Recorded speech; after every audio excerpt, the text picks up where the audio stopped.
Acho que agora é oficial.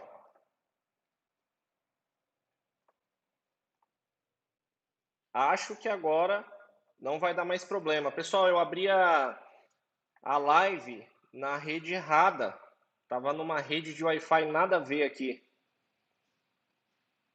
Por isso que aparentemente deu ruim aqui a nossa conexão, tá?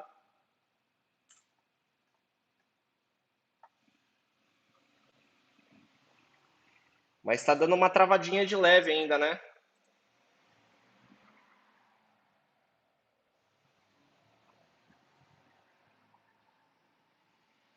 Coloca aí nos comentários, gente, se vocês estão conseguindo me ouvir agora certinho, se tá tudo ok, porque aí a gente já dá o start, tá bom? Ah, legal. Que pena, né? Fui abrir justo na rede errada, mas acontece. Eu acabei não me atentando, não observando a isso aí. E aí, infelizmente, a gente teve esse pequeno imprevisto aí, tá bom? Pessoal, quem viu a aula um, deixa nos comentários aí. Travou de novo. Pessoal, uma travadinha ou outra vai dar mesmo, tá? Mas o importante é vocês ouvirem a minha voz, tá bom?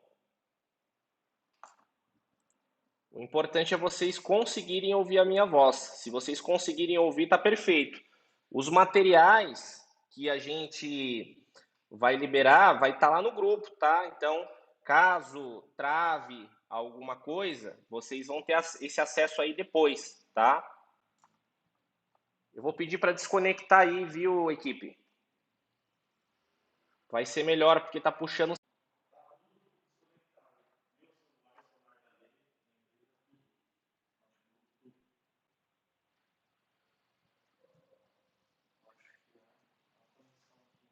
Voltou, pessoal? Agora o sinal subiu no último. Tá até verde aqui.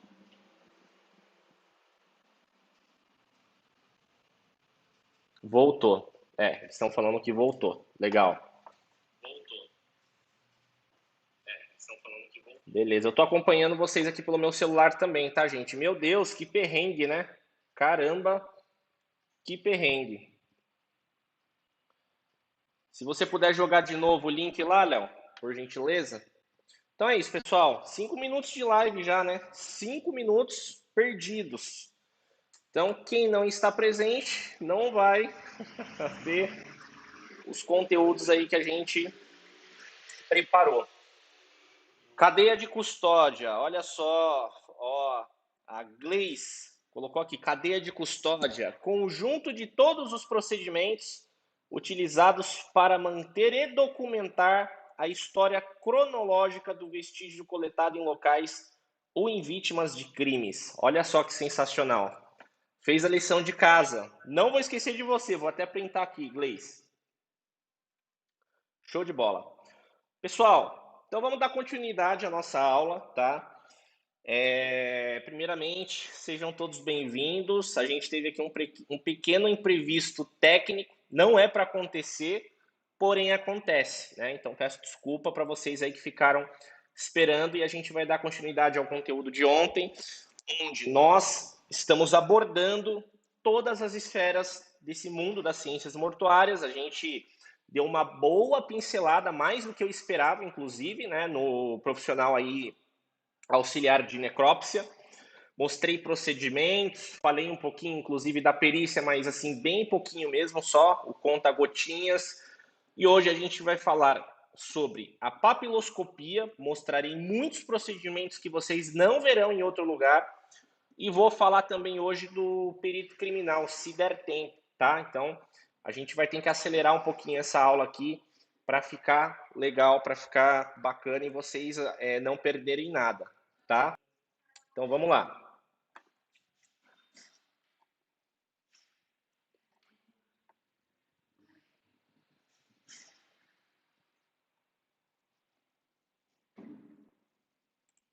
Caiu de novo.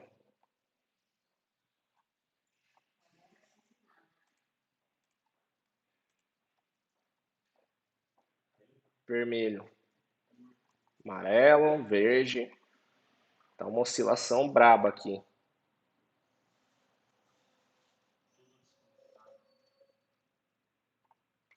Beleza, vamos lá. Pessoal, eu preparei um material aqui para vocês e eu vou abrir esse material agora.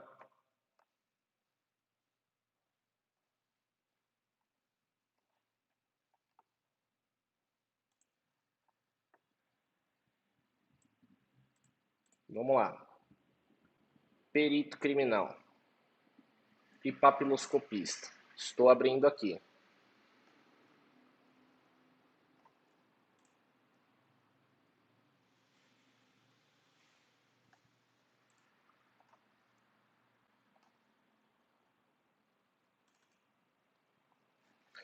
Comentaram aí, achei que era minha internet. Pois é, gente, na verdade é uma oscilação que a gente está tendo aqui na região. A gente foi avisado aí, então nós não esperávamos que isso fosse acontecer, tá?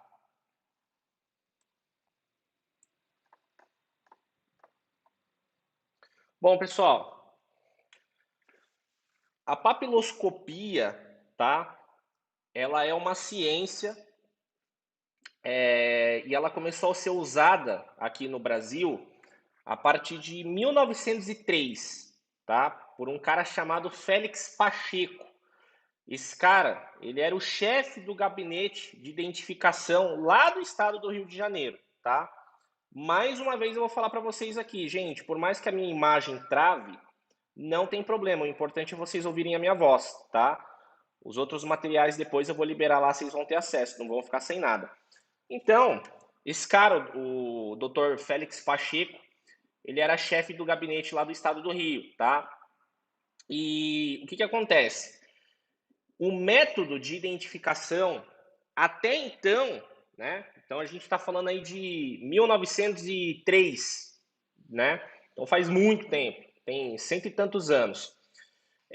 O método utilizado aí para identificação de crimes, por exemplo, era uma parada chamada antropometria. Caiu de novo, Léo. Antropometria, tá? A antropometria, pessoal, ela foi criada em 1879 por um cara lá chamado Alphonse Bertillon, na França, beleza? E eu vou explicar para vocês agora o que é essa bendita antropometria. A antropometria, ela consistia em você tomar as medidas do corpo, fazer as marcações fotográficas, tá? Dos sinais de quem cometeu aquele crime, né? Então eles tiravam lá as marcações, tudo belezinha, ok? E aí eles faziam um comparativo depois, tá? Então assim, era um método muito falho, beleza? Só que para aquela época era muito aceito e era considerado como meio definitivo de identificação. Então vamos dar um exemplo aqui. A pessoa é assassinada, tá?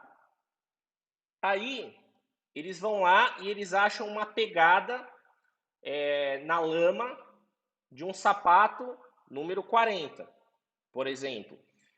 E aí esses caras usavam, né? Eles tiravam foto lá daquela pegada de um sapato número 40 e tal, e eles iam comparando com as pessoas próximas ali que eram suspeitas. E a pessoa que desse o azar de ter a mesma medida ali daquele sapato, ter o mesmo calçado, um formato parecido, ela já era considerada automaticamente a pessoa que cometeu o crime, tá? Pessoal, comenta aí, parece que ficou bom agora a conexão, né? Põe nos comentários aí que eu tô vendo vocês aqui do lado, tá? No meu celular. Show! Então, pessoal, esse era o método que era utilizado antigamente. E aí, por que esse método, né? Ele parou de ser utilizado?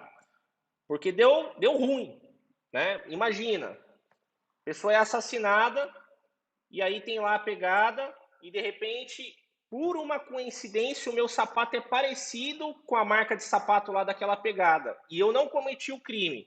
Naquela época lá, eu ia ser considerado culpado, tá? Então, era muito injusto, né, esse método aí de indicação do suspeito, né? Então é só para vocês entenderem como é que funcionava antigamente, tá? Só que aí deu ruim. Um dia deu ruim lá na penitenciária, eu até anotei aqui, é uma penitenciária de Leavenworth, no Kansas, lá nos Estados Unidos. Olha só o que aconteceu. Um cara chamado Will West, ele foi preso e por causa da semelhança fotográfica e das marcações das medidas do corpo dele com o da outra pessoa que cometeu o crime, ele foi confundido com um tal de William, que já havia sido preso naquela penitenciária. Por sorte, na época da prisão do primeiro, o diretor daquele presídio, né, ele tomou conhecimento dessa nova técnica que foi desenvolvida lá por um chefe da polícia da Argentina, que consistia no uso das marcas das pontas dos dedos para identificar presos, né, pessoas que já tinham sido detidas, que é a papiloscopia, tá? E aí, esse cara, o diretor lá, ele resolveu aderir também a esse método. E ele fez um teste na penitenciária, ele coletou, ele tomou as impressões digitais de todos os presos, e aí na ficha desse tal William, já tinha as impressões digitais registradas.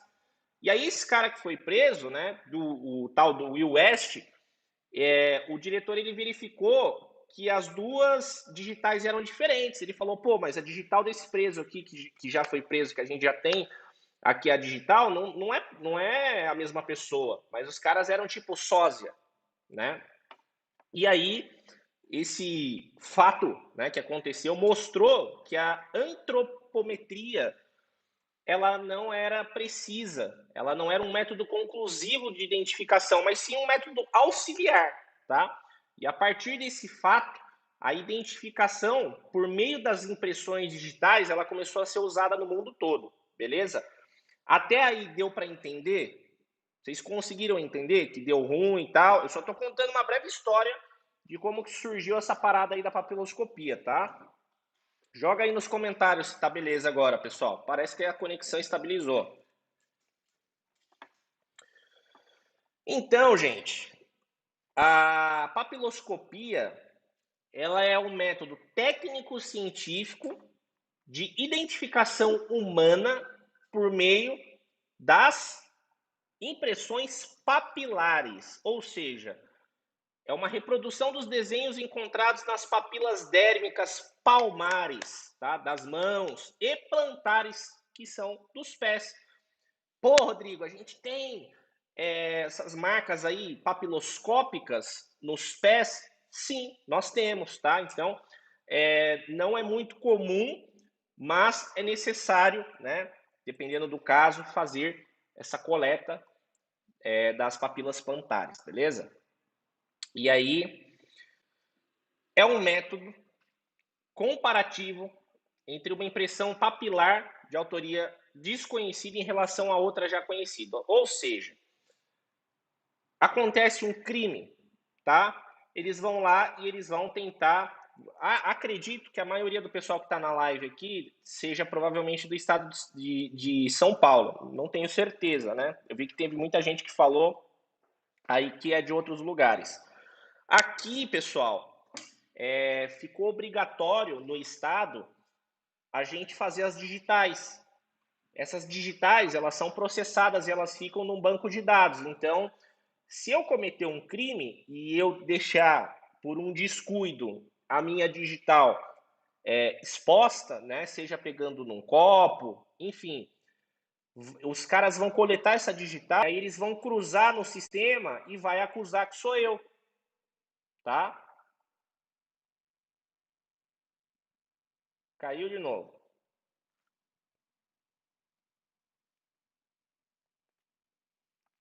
Está estabilizando aqui. Está oscilando, mas parece que estabilizou agora. Então, pessoal, eu vou mostrar, aproveitar que o sinal tá legal agora, eu vou mostrar para vocês um vídeo, tá? mostrando como que funciona essa coleta, tá, de impressão digital em objetos. Então, por exemplo, eu encosto num copo, a nossa mão ela tem uma determinada oleosidade, então vai ficar a marca lá das minhas impressões digitais, tá?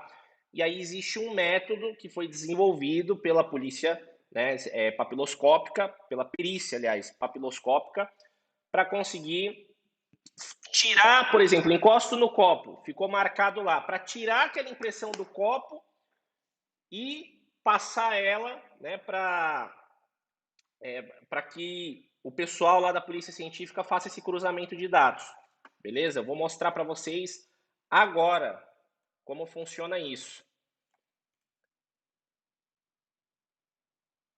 Nesse banco de dados só tem as digitais das pessoas que já foram presas? Não, Luiz. Todo mundo que faz, que tem, né, fez algum dia essa coleta das impressões digitais fica num banco de dados federal, tá? A nível Brasil. Então, toda a comunidade aí da Polícia Científica tem acesso a isso, beleza? Pessoal, eu vou fazer para vocês aquela transição lá da minha tela, beleza? Então vamos ver se vai dar certo aqui. Eu quero mostrar para vocês como que a perícia papiloscópica, não confundam perícia com perito criminal, é perícia papiloscópica, ou seja, o profissional que faz a coleta das impressões digitais, como que ele faz isso em objetos, tá? Então eu vou fazer a transição aqui. Vamos lá. Vocês estão conseguindo ver minha tela, gente?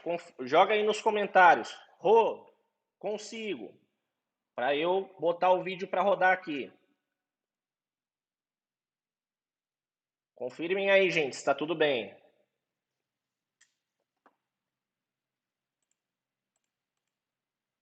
Parece que está dando para ver, né? Então vamos lá.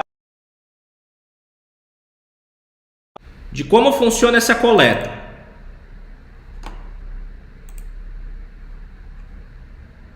Mas tem as digitais no vidro. Então, basicamente, o que aconteceu foi, o marido dela saiu de casa, logo na sequência teve uma invasão aqui, um arrombamento. A gente não sabe ainda o local onde isso aconteceu, mas eles acreditam que pode ter sido por aqui, que é um local de mais fácil acesso. Então, o percurso que a gente já sabe que ele fez foi entrar por aqui, pela essa escada principal. A gente não sabe se foi uma pessoa, se foi mais de uma pessoa. Então, eles fizeram o percurso daqui, ó, desse corredor.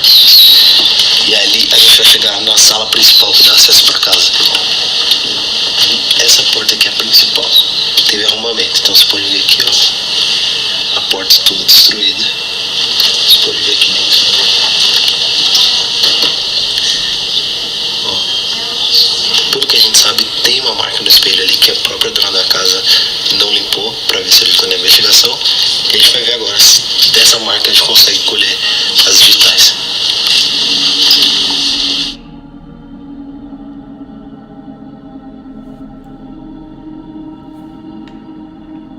Aí vocês vão ver como é feita essa coleta, pessoal.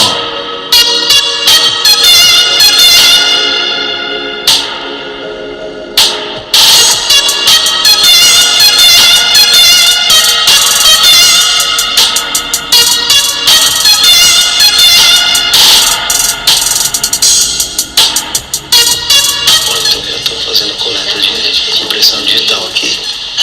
No caso desse aqui, o documento é duro, se você encostar aí, geralmente no caso de impressão digital, ficam evidentes em superfície lisa e polida. Né? Então o vidro é a superfície que seria ideal, né, para deixar impressão digital. Isso aqui é uma marca deles, por exemplo. Isso é uma marca, você vê que tem suor, gordura aí, mas não necessariamente você tem o desenho da impressão digital. Tá. Então a gente vai empoar, né, que é jogar o pó, e a gente analisa a qualidade desse vestígio. Né? Porque acontece muito, às vezes você está enxergando uma digital, aí você empoa, né, joga o pó e o pó não adere. Então aquilo indica que provavelmente ela é uma digital antiga. Tá. Né, que já não tem mais gordura. Essa, por exemplo, é nova, pela quantidade de gordura. Com certeza.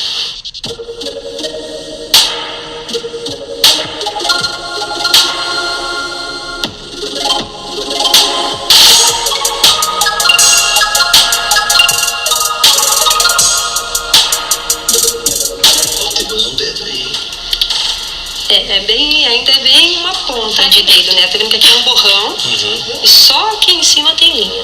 Eles vão passar no sistema. E ver se bate com algum. E ver se bate. Ele vai ver quantos pontos tem aqui. Ele faz como se fosse um desenho tridimensional, né? Então você tem um desenho aqui, né? Aí se você observar, às vezes tem uma linha que vem e ela para do nada. Às vezes vem uma linha e ela se bifurca. Ou vem duas e se junta. Isso são pontos característicos, né? Ele também vai pegar essa impressão, vai procurar os pontos característicos e formar esse desenho. E ele dá um match. Aí o papiloscopista, né, que é o profissional, ele vai pegar e ele que vai conformar. Fala assim, não, de fato essa impressão que está no local é a mesma desse indivíduo, né? Tem umas marcas de mão que não é a digital, mas você vê que tem gordura e pode ter células do indivíduo aí. Então a gente vai fazer a coleta do DNA, né, que é o que a gente chama de touch DNA, o DNA do toque, né? Só o fato, às vezes, de você encostar, esfregar a mão, você perde células naquela superfície, a gente pode recuperar essas células e conseguir DNA. É a ciência pela justiça, porque a gente tem que buscar a autoria e a materialidade, ou o contrário. Primeiro a materialidade. Tem materialidade? Aconteceu? Aconteceu. Agora nós vamos buscar ou ajudar a identificar quem foi o autor. Então, pessoal, isso aí é para vocês terem uma ideia. Deixa eu fazer a transição aqui novamente. Isso aí é para vocês terem uma ideia de como funciona essa coleta em objetos, tá? Vocês perceberam, esse pozinho aí que a Camila perguntou, ele é um composto químico, tá? Que ao esfregar ali no local onde houve o toque, ele vai aderir, tá? Por quê? Porque a nossa mão ela é composta ela tem uma certa oleosidade, ela tem uma umidade. Então, se você encostar em qualquer objeto, vai ficar marcado lá. Então, o profissional da papiloscopia que vai a campo, né, ali em locais de crime e etc., ele pode também observar se aquele crime ou se aquele, enfim, o fato em si, se ele aconteceu faz muito tempo, né? Por exemplo, vai esfregar o pozinho lá, se a impressão digital não estiver tão fresca, o pó chama pó magnético. O pó magnético não vai aderir, tá? Então vai ter uma marquinha muito fraca. Vocês viram que eles utilizam como se fosse um durex. Então eles vão jogando aquele pozinho magnético com uma espécie de pincel mesmo, tá? E aí ele vai aderindo ali na marca da onde tem aquela oleosidade, ou seja, né, na digital. Perguntaram aí nos comentários, mas o cadastro biométrico que a gente faz, né, pelo governo e tal, serve para isso? Também. Então é um centro unificado de informações, beleza? Agora que vocês viram isso, eu vou mostrar um pouco melhor sobre esse pó magnético, tá? Vou fazer a transição aqui de novo da minha tela para vocês darem uma olhada. Vamos lá. Olha só, pessoal. Aqui é o pó magnético, uma demonstração da utilização dele.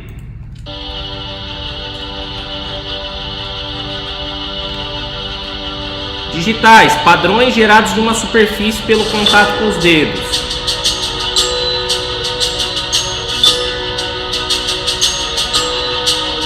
Aí as marcas da digital. Pó magnético.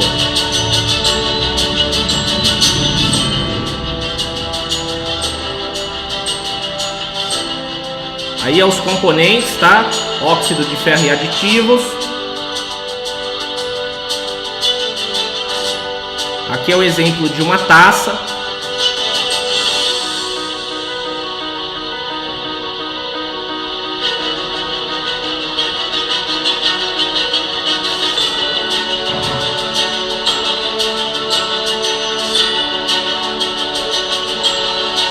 Aí é fazendo a coleta como se fosse um exemplo, como se fosse mandar para laboratório.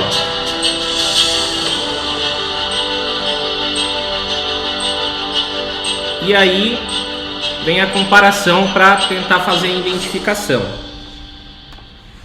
Então acho que deu para pegar aí, né, pessoal? Vamos fazer a transição aqui de novo.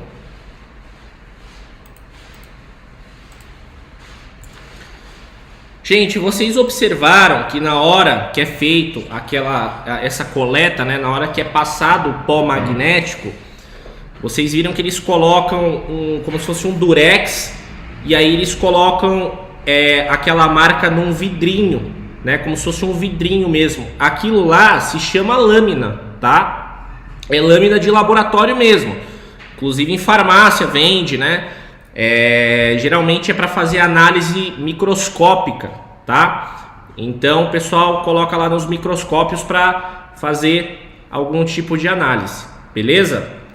Vocês conseguiram entender, pessoal? Então vamos lá, vamos prosseguir.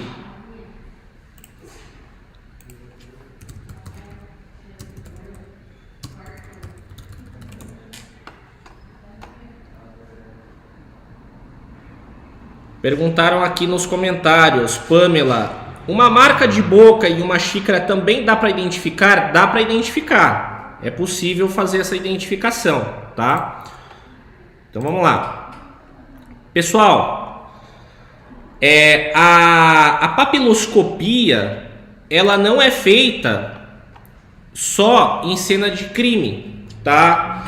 Ela é feita também em pessoas vivas e também em pessoas mortas. E aí, inclusive, a Patrícia colocou aqui, né? Patrícia Vieira, uma pessoa que morreu carbonizada, ainda dá para ser feita a papiloscopia? Vou falar sobre isso também, tá?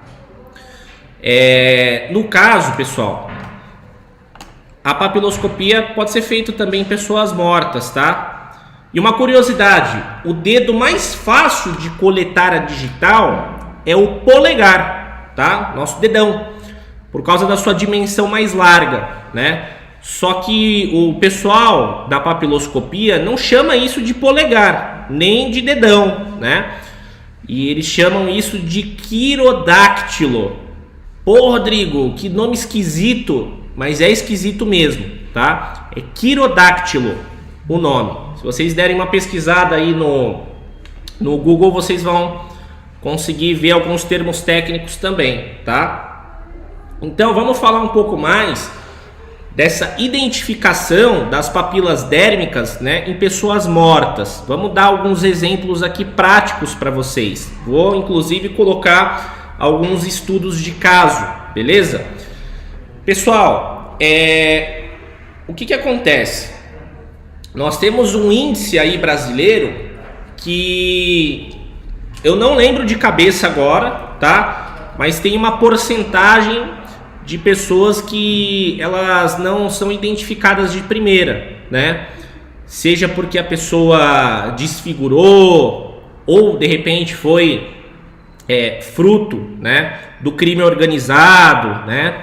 Então de repente a pessoa estava lá traficando, né? Teve um desentendimento lá com o pessoal do tráfico e aí eles vão e aí eles tentam apagar o registro dessa pessoa, né? Ou seja, eles vão lá, cortam as mãos, os pés, né? Vamos colocar aí, tira a cabeça, né? Faz uma decapitação e aí queima a pessoa. Dá para fazer esse reconhecimento? Dá para fazer, é possível, tá? Então, geralmente, quando a gente acha um corpo de uma pessoa sem documento, os nossos pais, e eu falo porque eu ouvia muito isso dos meus pais, eles falavam assim, filho, você fica saindo sem documento, depois morre aí, vai ser enterrado como indigente. O pessoal mais antigo falava isso, né? E o que acontece? Esse termo aí, indigente, ele não existe mais, tá? Agora, pessoal, se chama não reclamado. Não é mais indigente, é um corpo indigente. Não, é um corpo não reclamado. Ou seja, a pessoa ainda não foi identificada, né? Então a família não tem como reclamar aquele corpo, tá? Então isso é um termo também técnico aí para vocês. E aí o que acontece, gente? O nosso país é um país violento. Então não é incomum, não estou falando que é sempre que se encontra, mas não é incomum encontrar, né, no caso a polícia científica, ela acabar encontrando um corpo já muito putrefeito, às vezes a pessoa foi assassinada no meio do mato, e aí o pessoal só percebe que tem um corpo ali por causa do mau cheiro, né? Então a pessoa acaba entrando em processo de putrefação, aí só quando está avançado que o pessoal acaba se dando conta que tem um corpo ali. Geralmente, quando a polícia científica tem acesso àquele corpo, eles levam lá para o IML para tentar trabalhar aquele corpo, né, para buscar fazer essa identificação. E cabe à papiloscopia ela trabalhar isso, tá bom? A papiloscopia ela é fundamental para esse reconhecimento do corpo. A Lara mandou aí: professor, uma dúvida. Eu doei o meu cabelo. Se a pessoa estiver usando o meu cabelo e cometer um crime, eu serei acusada por ter o meu DNA? Olha, Lara, é uma situação delicada, mas eu acredito que a polícia científica em si, ela faz um cruzamento de dados, né? Se você doou o seu cabelo, a pessoa provavelmente que teve acesso, né, à sua doação, muito possivelmente ela deve morar longe de você. Então, caso essa pessoa cometa algum crime, a polícia científica vai trabalhar buscando imagens, né? De repente você pode ter sim um acionamento, né, da polícia científica para prestar esclarecimentos, né? E aí eles vão puxar nas imagens: olha, não, como que, eu moro em Sorocaba, como que eu estava no Rio Grande do Sul ontem às 2 horas da tarde, quando o crime aconteceu? Então, para isso, eles fazem, não é assim, achou meu fio de cabelo, vou ser considerada culpada. Não, existe um dossiê, um protocolo que vai acontecendo conforme eles vão investigando, tá? Então, é um processo bem delicado, ok? Então, não, o pessoal já tá... A Marcela colocou aí: uso aplique, tipo uso o cabelo de outra pessoa. Se a pessoa fazer algum crime, eu vou presa. Então é isso aí que eu expliquei, pessoal. Então acho que deu para entender essa primeira parte, né? Então, quando a comunidade aí da polícia científica, né, tem acesso a esse corpo que já está putrefeito, que já está apodrecendo. Putrefeito é um termo técnico para apodrecido, né? Ele já está muito avançado, tá? É utilizado algumas técnicas para conseguir coletar essas digitais, porque imagina só, pessoal, se a gente se incomoda com o cheiro de comida estragada, vocês imaginam, né, um corpo que já está, sei lá, 40 dias ali apodrecendo. Então, não é só a questão do cheiro, é também a dificuldade da coleta da digital, porque, né, a pessoa está apodrecendo ali, está morta. Então, quanto mais tempo passa, mais difícil fica de coletar aquelas digitais.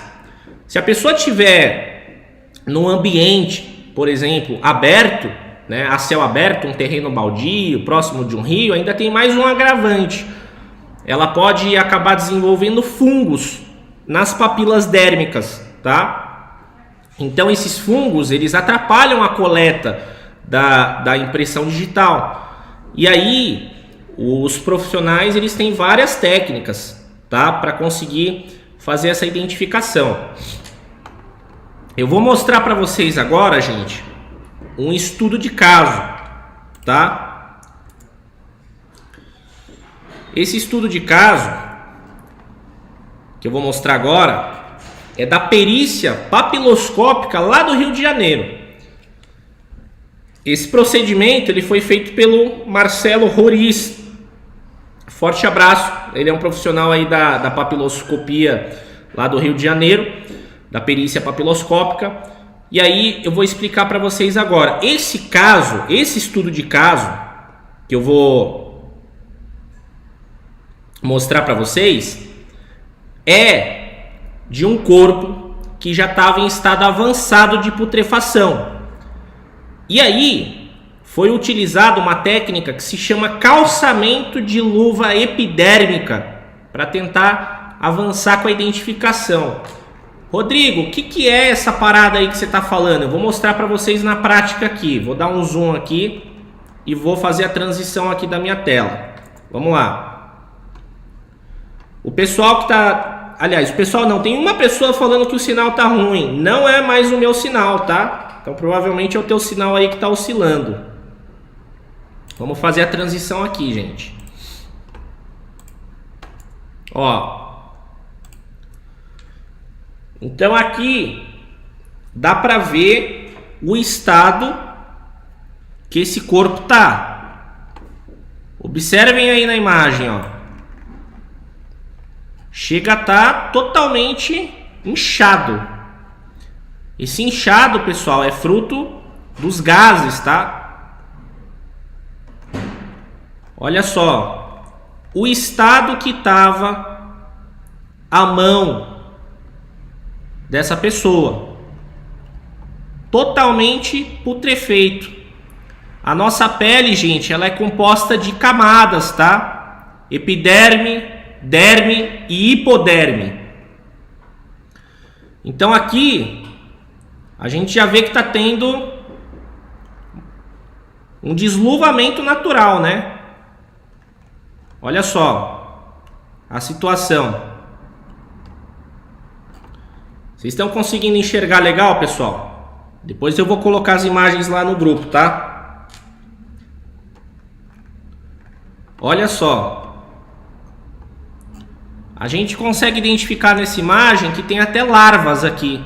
Então é um corpo que já passou de 40 dias aí, provavelmente. Já passou de 40 dias que está em estado de putrefação. Agora olha o que foi feito. Olha isso.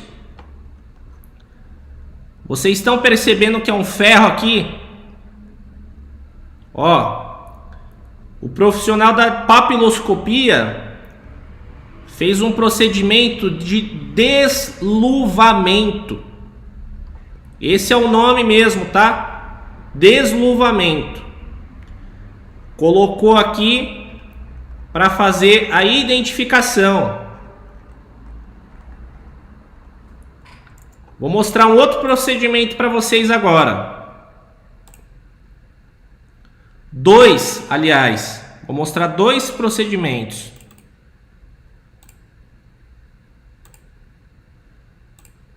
Ó, o desluvamento, pessoal, é basicamente isso aqui, ó. Eu vou puxar com toda delicadeza.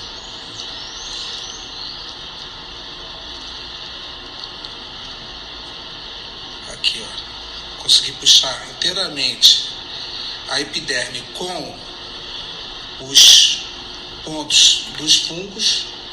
Então lembra que eu falei, pessoal, tá tudo cheio de fungo, tá? A imagem não tá muito clara aqui, mas dá para ver um monte de pontinho. Essa primeira camada, ela se chama epiderme, é a camada mais externa do nosso polegar, do nosso quirodáctilo, tá? E agora eu vou trabalhar a derme e descobrir se a derme ela tem um fungo ou não, porque assim eu vou conseguir minúcias na derme em que eu perdi com os fungos na epiderme. E aí eu vou mostrar para vocês o resultado. A título de curiosidade, eu tenho aqui o tendão. Na hora que eu fiz a incisão, ó, o tendão ele faz o movimento. Ó. Olha só que legal, gente.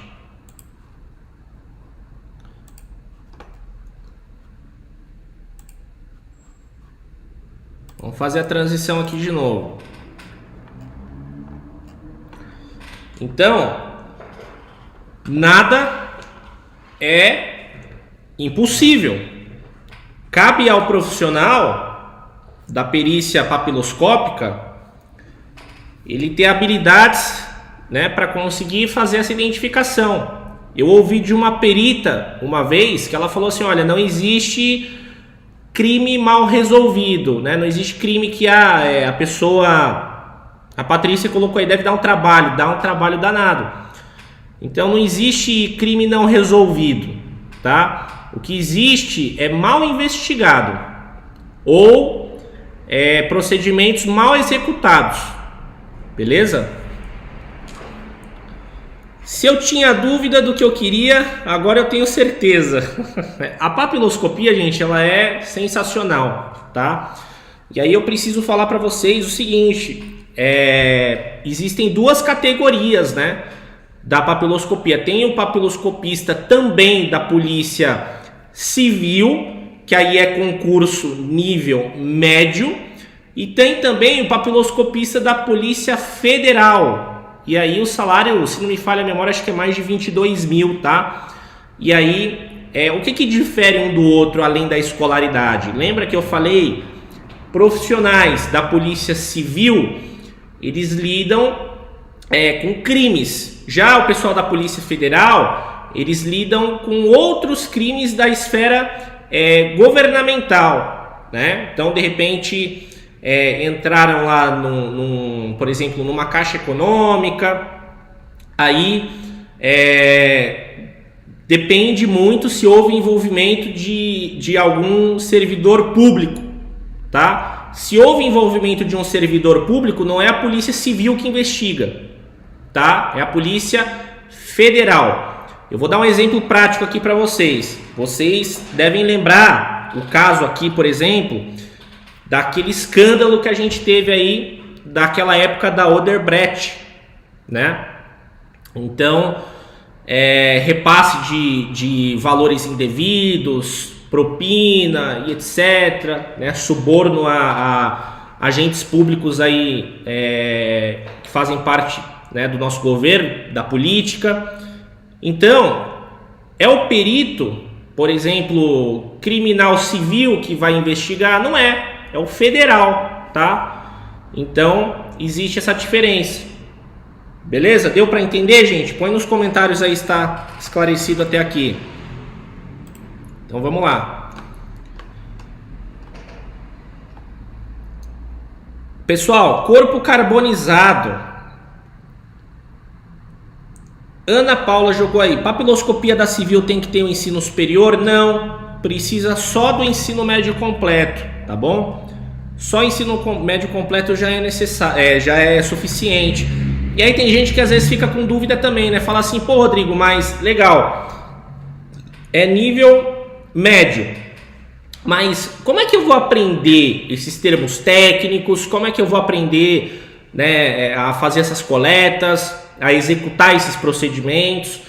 Quando você ingressa na Polícia Científica, pessoal, vocês vão passar pela Acadepol. Para quem não sabe, a Acadepol é a sigla de Academia de Polícia mesmo, tá? E aí lá dentro você vai ter toda uma preparação, você vai ficar em observação, né? Você ganha uma bolsa ali, não é o seu salário completo, você vai ganhar uma bolsa que representa, se não me falha a memória, acho que é 40% do seu salário. Então, se o salário for 5 mil, você vai receber 40% desse valor, tá? E aí você fica 6 meses, de 4 a 6 meses só em treinamento. E aí, além desse treinamento que você vai ter na Acadepol, você também fica junto com um profissional mais velho, que já tem tempo de casa. Para quê? Para aprender ali o dia a dia de trabalho. Ele vai te ensinar técnicas, procedimentos, e é gostoso porque é tudo na prática. Então, você não cai de paraquedas e fala assim, por exemplo, a Polícia Civil não fala, ó, se vira aí, faz a identificação desse corpo, e você não sabe nada. Existe um período de treinamento, de adaptação, e é aquela coisa, né, gente? Tem profissionais, por exemplo, da papiloscopia, que já estão trabalhando com isso há 30, 40 anos. Então, o cara que tem tanto tempo de casa, às vezes ele desenvolve técnicas que nem é divulgada, né? Por exemplo, às vezes a pessoa improvisa ali na hora de fazer, né, a papiloscopia. Alguém falou aí do corpo carbonizado. Pô, Rodrigo, mas como é que tira digital de um corpo carbonizado? Né? Uma pessoa que o fogo ele destrói, né, as nossas células. Então, ele vai ali tomando conta de tudo, né? E chega uma hora que fica totalmente impossível de você fazer essa coleta. O que esse profissional da papiloscopia faz? Ele vai fazer uma hidratação, né, se aquele corpo ainda não foi reconhecido, porque tem várias maneiras de fazer o reconhecimento do corpo. Tem a papiloscopia, tem a antropologia forense, tem o profissional da odontologia forense que vai fazer a identificação desse corpo pela arcada dentária. Tem a galera lá do DNA, né, que vai fazer as análises de DNA para tentar buscar essa identificação, tá? Então não é só a papiloscopia, mas a papiloscopia é o modo mais fácil de fazer, porque já está acessível ali. É só você conseguir, se você conseguir coletar a papila dérmica, cara, fica fácil, é só cruzar no sistema. O sistema vai trazer para você, ó, é compatível com XYZ digitais. E aí, lógico, né, o perito precisa ter olho treinado para fazer esse comparativo e identificar a papila dérmica ali, a que pertence àquele corpo, beleza?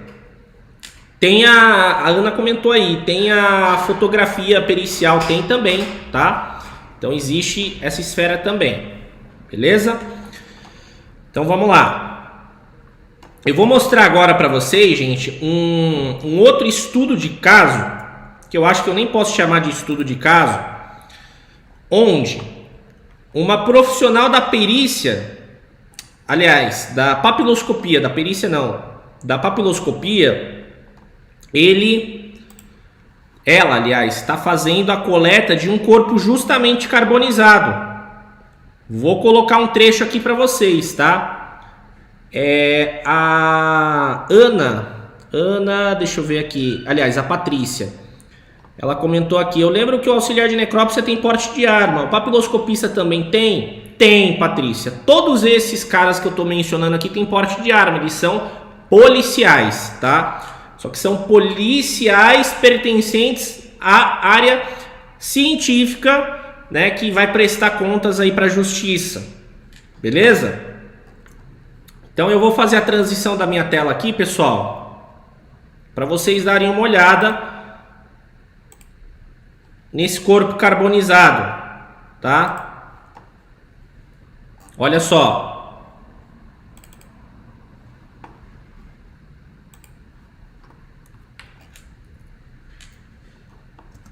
Aqui, por mais estranho que possa parecer, eu tenho ainda a derme preservada. E eu posso hidratar ao ponto de recuperar a impressão digital. Mas neste caso, eu tenho a mão direita praticamente preservadas, por mais absurdo que possa parecer para um leigo, mas para um perito em papiloscopia, ele só pode dizer que não tem condições depois de esgotar as possibilidades nesse caso. A mão esquerda, nesse caso, podemos observar que ela não ficou toda contraída, mas não houve queima total. Há partes que podem se preservar. Preservada com queima. Nós temos aqui, ó, ao palpar, perceber que a epiderme está se soltando. Vou fazer uma incisão só para comprovar.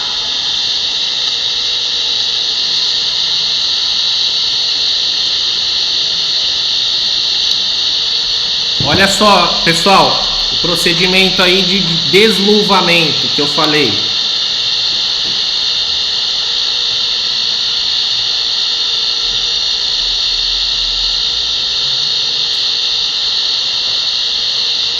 Eu tenho toda a epiderme do polegar, que eu posso recuperar na face externa ou na face interna, a coleta.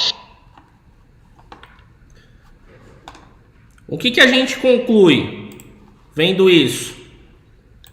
A gente chega à conclusão que o profissional que está à frente ali daquele caso, né, seja um corpo carbonizado, e tem o contrário também, tá, gente? O problema do corpo carbonizado é que tá carbonizado, né? Mas tem outros casos que são delicados também. Por exemplo, a pessoa foi encontrada num rio 20, 30 dias depois. A coleta das digitais também é difícil, porque fica totalmente encharcado, né? Às vezes, quando o corpo está embaixo d'água também, ele, conforme vai sendo ali exposto naquele ambiente, Existem alguns animais que também se alimentam, né?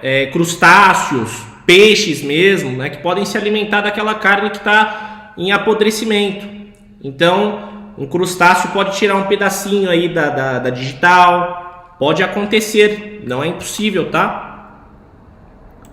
Então vamos lá. Eu vou mostrar aqui para vocês também uma outra técnica do profissional da papiloscopia que se chama water boiling. Para quem não sabe, o water boiling é água fervendo em inglês, tá?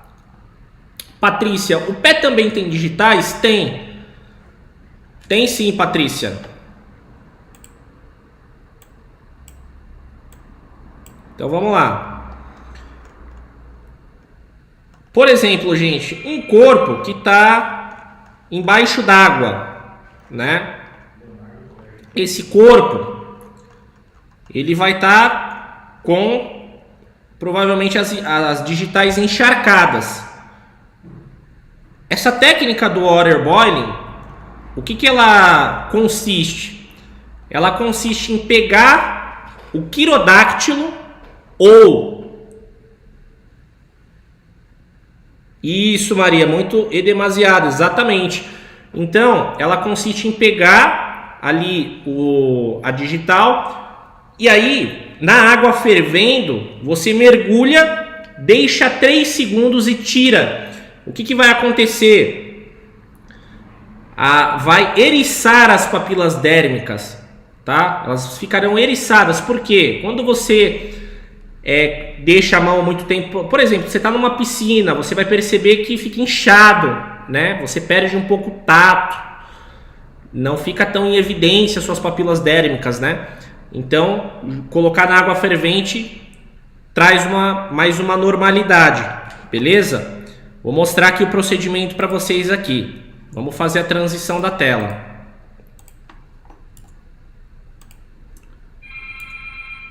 Olha só, pessoal. Olha o estado que essa mão tá.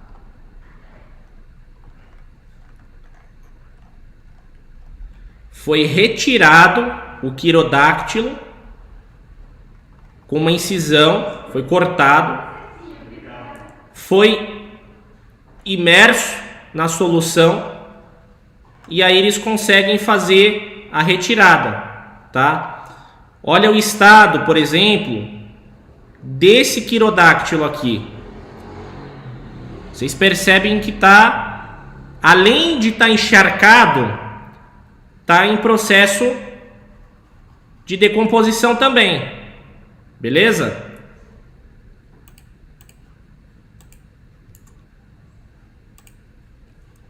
Vamos lá. Pessoal, vocês estão conseguindo me ouvir legal?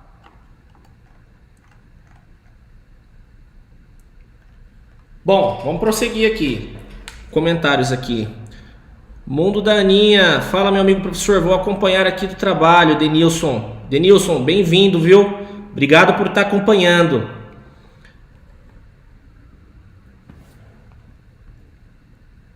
Infelizmente, a Ana colocou aqui, infelizmente... Ontem teve um triplo homicídio na MH cidade aqui. Não é comum esses crimes, mas devido ao trabalho da papiloscopia, à noite já conseguiram provar e prender o acusado.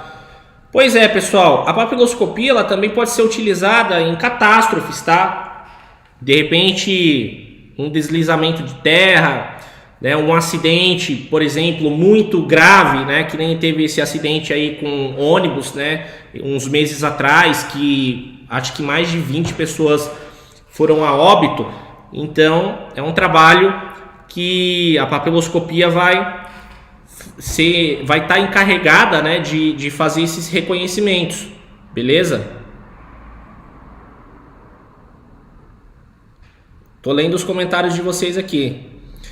Viviane, quirodáctilo parece nome de dinossauro. Parece mesmo, Vivi. Igualzinho. Lembra, né? Pterodátilo. Então vamos lá. Já mostrei uma das técnicas para vocês aqui. E vou mostrar uma outra técnica também, pessoal. Vou fazer a transição da tela aqui. De injeção de ar, tá? Olha só.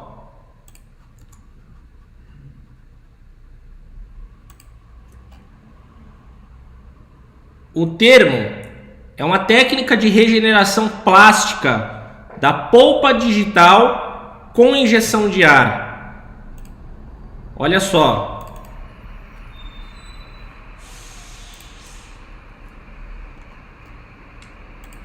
Bom dia, estamos aqui com um cadáver idoso em que a polpa digital dele está bem enrugada.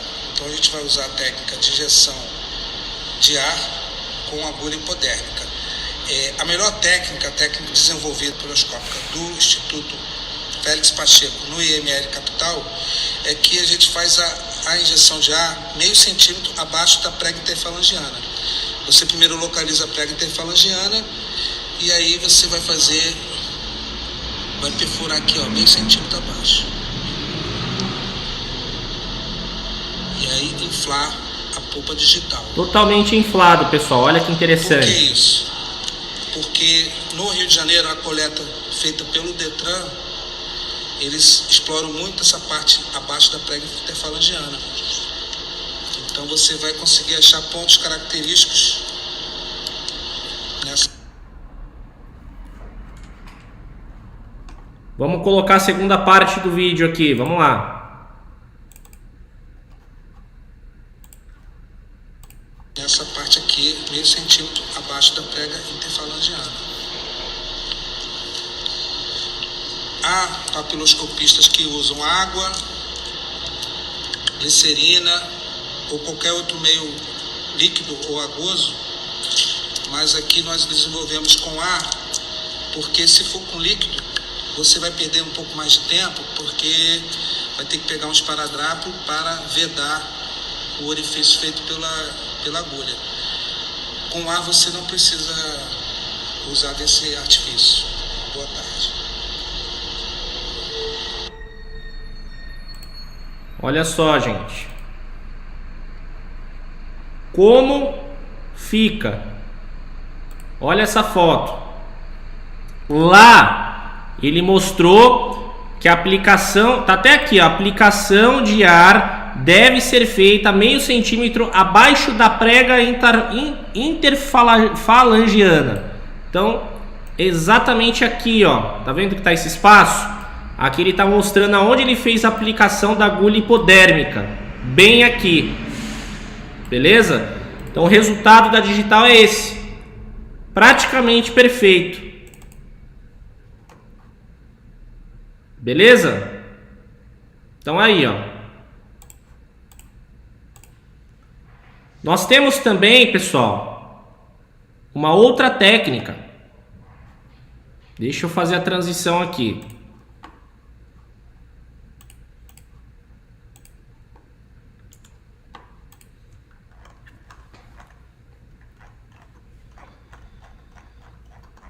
Essa parada do desluvamento, gente, ela é muito interessante porque a gente pode preservar as papilas dérmicas. Tô lendo os comentários aqui. Então, pessoal, a gente consegue trabalhar a papila dérmica, né? Por exemplo, o processo de hidratação dessas papilas dérmicas. Geralmente, o pessoal lá da polícia científica, eles usam uma solução de aloe vera, tá? E aí eles deixam, às vezes, esse quirodáctilo, ou seja, esse dedão, submerso na substância de aloe vera para hidratação um dia. Então, depende do estado em que se encontra, tá bom? Vamos dar um exemplo lá, de novo, do corpo carbonizado. Pô, Rodrigo, e se de repente carbonizou boa parte do dedo e só sobrou um pedacinho de digital? Dá para trabalhar? Dá para trabalhar também. Se tiver pelo menos um pedaço da impressão digital, no caso da derme Tô tentando selecionar a imagem aqui, mas acabei deletando ela. Deixa eu ver se consigo voltar. Ah, voltou. Vou colocar para vocês verem. Se tiver pelo menos um pedacinho da derme ou da derme e epiderme, é possível fazer essa coleta, tá? Vou espelhar minha tela aqui para vocês verem de novo. Olha só. Aqui é só um pedaço, beleza? A gente consegue ver que foi feito o entintamento. O que é entintamento? Jogar tinta, bem simples. E olha só o resultado. Então a gente percebe o quê? Que está faltando uma parte de cima aqui dessa peça, né? Vamos chamar de peça. Então basicamente é isso, gente. Pessoal, o profissional, mais uma vez ressaltando que eu vi um comentário aqui, o profissional da papiloscopia, ele é um policial. O ingresso para a papiloscopia é feito exclusivamente através de concurso público. Pô, Rodrigo, eu não consigo entrar direto para trabalhar com papiloscopia? Não, porque esse profissional, ele é um policial, faz parte da polícia científica, tá? Agora, é nível médio o concurso. Fica aquela minha indicação que eu falei ontem, né? Pô, Rodrigo, que chato, tem que prestar concurso, né? Vou ter que concorrer com um monte de gente. Só que, galera, é muito menos concorrido um concurso de papiloscopia do que um concurso da Caixa Econômica Federal, para uma área administrativa, tá? É muito menos concorrido. Vou tomar uma água aqui, pessoal.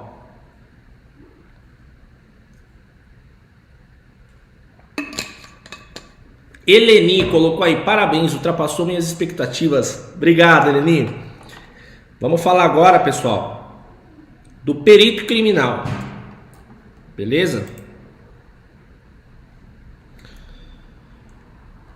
Deu para entender essa parte, pessoal? Joga aí nos comentários. Ficou alguma dúvida? Quem tiver dúvida já joga agora, que antes de eu começar o perito criminal eu já respondo agora. Se não tiver nenhuma dúvida, a gente prossegue aí com o conteúdo.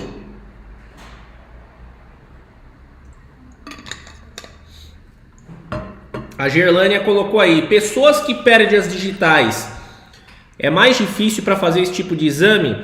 Às vezes, Gerlânia, a pessoa perdeu só a epiderme, tá? É que são 3 camadas que nós temos na pele.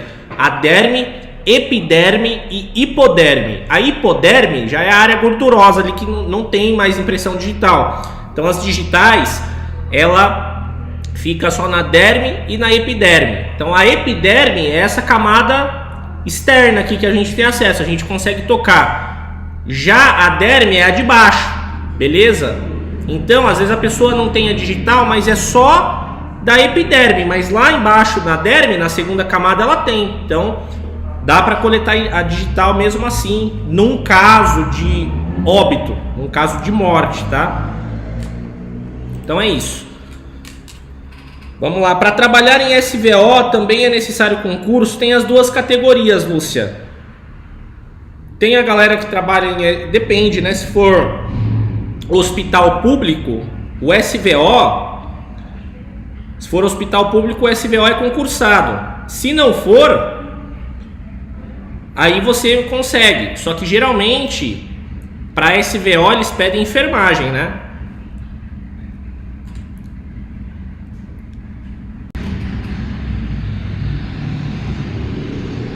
Pessoal, deu uma oscilação aqui. Vocês estão conseguindo me ouvir?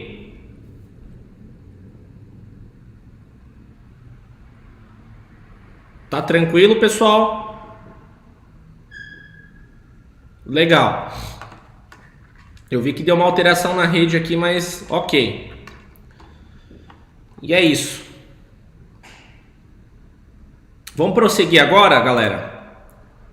Lá para o perito criminal. O perito criminal, gente, existem 2 categorias, tá? Tem o perito criminal da Polícia civil e o perito federal, tá? Também tem, então tem na papiloscopia o civil e o federal, e tem na perícia também o civil e o federal, tá? Ah, Rodrigo, qual que é a diferença? A mesma coisa que eu expliquei do papiloscopista. Federal é só da esfera que tem a ver com servidor público, tá? Ana colocou aí, auxiliar de perícia no meu estado é ensino superior. Pessoal, perito criminal já precisa de faculdade. Pô, Rodrigo, meu sonho é ser perito criminal. Você vai precisar de uma faculdade, tá?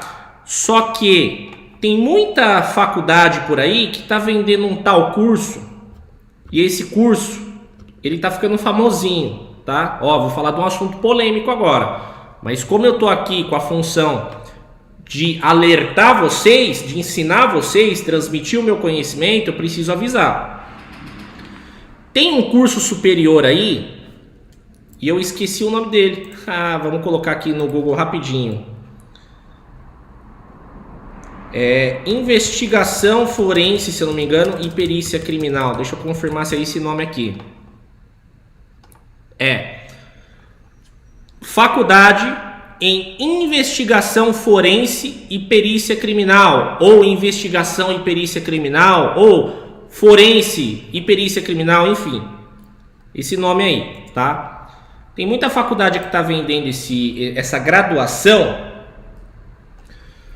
porém, eles não estão explicando para a galera que está fazendo esse superior que precisa de uma faculdade antes, tá? Pô, Rodrigo, o que você quer dizer com isso? Funciona assim, gente, para ser perito criminal é necessário prestar o concurso público, tá? Então, vamos supor que, né, a Polícia Civil faz um comunicado oficial, abriremos vagas para perito criminal no estado de São Paulo, legal. Aí eles vão falar assim: pessoal que tem interesse, veja o edital. Todo mundo aqui sabe o que é um edital, né, gente? Um edital, ele é um arquivo que tem todas as informações necessárias para você prestar o concurso, beleza? Então lá vai estar todas as exigências, e se você estiver dentro das exigências, você pode prestar o concurso, você estará elegível, tá? Se você não estiver dentro de todas as condições, você não pode prestar o concurso. E qual é uma das condições? Você ter uma graduação em uma área específica que eles vão pedir lá, tá? Pô, Rodrigo, ainda não estou entendendo. Vou explicar de uma outra maneira.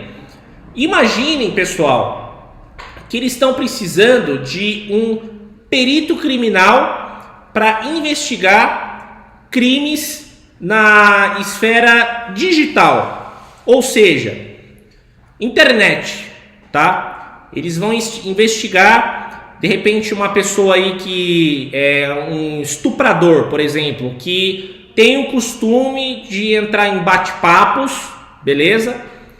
E aí ele convida essas crianças, né? Geralmente crianças, para um encontro. Eu estou criando um caso aqui fantasioso, só para vocês entenderem. Ele convida para um encontro, vai lá, ele se passa por uma pessoa, chega lá, é outra pessoa, e ele vai lá e estupra essa menina, né? Geralmente uma menor de idade. Isso é uma característica, né, desse tipo de crime. Precisa de um perito. Qual que vai ser a exigência para esse perito que vai investigar esse crime cibernético, tá? Que começa na internet? Ele precisa ser formado em TI, tecnologia da informação. Então, se você não for formado em TI, se você não tiver uma faculdade em TI, você não está elegível, você não pode prestar o concurso, tá? Por exemplo, vamos dar um outro exemplo aqui. Precisa de um perito específico para investigar crimes em hospitais. Isso existe. Tem a área aí, por exemplo, da enfermagem forense. Houve há uns anos atrás escândalos, né, de hospitais que faziam parceria, isso é um absurdo, né, mas existe e já existiu, já houve esse escândalo, saiu inclusive em reportagem. Os hospitais faziam parceria com funerárias e eles pegavam pacientes que estavam acamados e aí uma enfermeira ia lá, dava uma injeçãozinha e matava aquele paciente, tá? Então, pode ser que seja necessário um perito dessa área da enfermagem forense para fazer uma investigação mais ampla, né? Como que está a estrutura do hospital, e aí eles vão pedir faculdade do quê? De enfermagem. Se for um crime, por exemplo, que já mexa, por exemplo, com a Receita Federal, o cara tá sonegando imposto, vai ser um cara formado em contabilidade, tá? Então, para cada área vai existir uma graduação necessária. Aí a pessoa, ela se encanta, ela se apaixona pela perícia criminal e ela acha que ela fazendo esse concurso de investigação forense e perícia criminal, ela já vai estar habilitada para trabalhar, e isso não existe. Já tô mandando a real para você.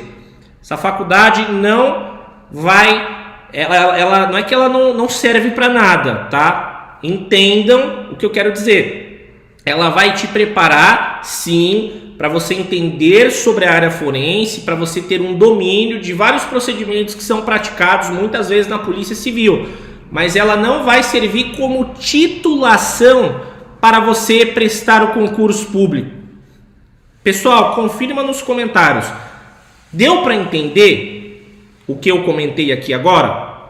Porque é complexo o negócio. Marisângela, pois aí, boa noite, tenho 58 anos. Ainda é possível eu exercer essa profissão que me fascina? Tem como sim, tá? Inclusive, Mariângela, tem como você entrar na área da Thanato. Thanato não precisa de concurso, tá? Muitos alunos meus, inclusive, começam essa jornada trabalhando com a tanatopraxia, que é muito mais fácil. E aí depois você se prepara para entrar na necrópsia, aumentar seu salário, beleza? Aí a Nick comentou aqui, curso de auxiliar de necrópsia, pode atuar também em tanatopraxia em funerária? Nick, eu não contrataria, porque tanato não tem nada a ver com necrópsia, são coisas totalmente distintas, separadas, tá? A tanato ela é um procedimento para somatoconservação ali do cadáver. Já o profissional ali da necrópsia, ele tem um objetivo forense, né? Médico legal. Ele tem o objetivo de fazer investigação para descobrir a causa-morte. Então é uma coisa que não rima muito, entendeu? Por isso que eu indico que a galera faça o curso de ciências mortuárias. Inclusive é o nome da minha página, né? Eu já estou fazendo propaganda aqui pra gente mesmo. Mas as ciências mortuárias, ela já abrange tudo. Você sai formado em todas as esferas, em todas as áreas, beleza? Patrícia mandou aí. Esses cursos precisam ter registro no MEC? O MEC, Patrícia, ele só registra faculdade, beleza? Então o pessoal às vezes pergunta, é reconhecido pelo MEC? O MEC só reconhece curso de graduação, faculdade. Cursos técnicos, auxiliares, eles são regidos por outro órgão, que é a diretoria de ensino. Ó, já estou dando até um spoiler para vocês aqui. Nós, por exemplo, aqui, nós somos reconhecidos por todos os órgãos competentes. Então o MEC ele não cuida disso, tá? Ele é um órgão abaixo dele que cuida. Mas basicamente quando a pessoa perguntar, Rodrigo, teu curso é reconhecido pelo MEC? Eu falo sim, porque eu já entendo o que a pessoa quer dizer, é legalizado, tá? Com certificado válido em todo o território nacional. Sem contar que a gente desenvolve um trabalho sério também na formação do aluno, né? Tô olhando os comentários aqui. Ana Paula mandou aí, nossa, Rodrigo, você fala tudo o que eu quero ouvir, caramba, às vezes dói, né, Ana? Às vezes nessas lives assim a gente acaba falando a verdade, mas já é bíblico, pessoal. A verdade vos libertará, tem que saber a verdade. Às vezes não é legal de ouvir, ou às vezes é. Enfim, vamos dar continuidade aqui, vamos entrar com tudo agora no perito criminal. Então, dando start. Bom, perícia criminal. Pessoal, tem uma parada aí da perícia. Vamos falar aqui o que o perito faz. O que o perito faz? Ele vai periciar a área e a cena do crime, beleza? Então a pessoa entrou numa discussão, numa briga de bar, e aí toma um tiro e morre. Quem que vai lá? O perito criminal. O perito criminal ele vai ser responsável por fazer toda a análise, tá? Ali do perímetro onde aquele corpo, né, aquele cadáver se encontra, para ele tentar, é um quebra-cabeças. A perícia ela é um quebra-cabeças. Ele vai tentar entender o que aconteceu, tá? Inclusive ontem mesmo eu dei uma palhinha aí sobre a perícia criminal, né? Então existe, gente, uma parada na perícia criminal que se chama POP. É a sigla de Procedimento Operacional Padrão, tá? Então, é um protocolo de procedimentos a serem seguidos pela perícia. Porque imagina só, cada perito que existe, ele pode trabalhar de uma maneira diferente, mas ele precisa seguir um protocolo, né? Porque você imagina, o perito A, vamos dar nome, né? O perito Fernando vai lá e ele já sai mexendo no cadáver. Aí no outro local, o perito Joãozinho chega lá e ele já não mexe no cadáver, ele já sai tirando fotos. Aí tem um terceiro perito, né? O perito Camargo. Ele já sai lá na cena do crime e ele já vai coletar facas, objetos que possam contribuir. Então, não é assim que funciona, não é cada um faz o que acha que deve fazer. Existe o procedimento operacional padrão e ele tem que ser seguido, beleza? Então, vamos lá.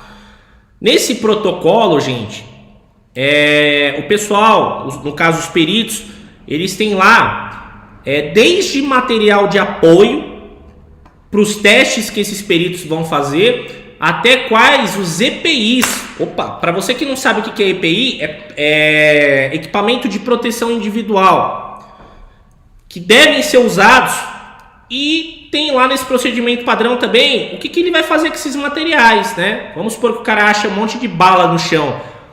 Pô, o que eu faço com essas balas, meu Deus? E agora? Eu levo para o IML? Eu mando para o laboratório? O que eu faço? Então, tem todo esse passo a passo lá. A Patrícia mandou aqui, ó. Rodrigo, eu vi uma escola de tanatopraxia que dizia que vinha com reconhecimento do MEC. Patrícia, eu não vou falar que foi por mal, tá? Mas não é verdade isso. Nenhuma escola de tanatopraxia do planeta Terra é reconhecida pelo MEC, a não ser que seja faculdade. Por exemplo, aqui nós temos também graduação. Nós somos reconhecidos pelo MEC, mas o curso de tanato nosso não tem reconhecimento do MEC, porque o MEC não reconhece isso, tá? Então isso é uma mentirinha, beleza? Mas às vezes, eu não estou falando que foi de propósito, às vezes o proprietário, o dono da escola pode ter falado, fala que é reconhecido pelo MEC porque o pessoal já vai entender. É que é complicado explicar isso, um por um. Imagina, você atende 30 pessoas, tem que ter paciência para explicar, mas a gente, né, faz parte da nossa função, a gente está aqui para isso, né? Quando, por exemplo, os meus colaboradores fazem um atendimento, eles explicam tudo detalhadamente, não pode passar nada.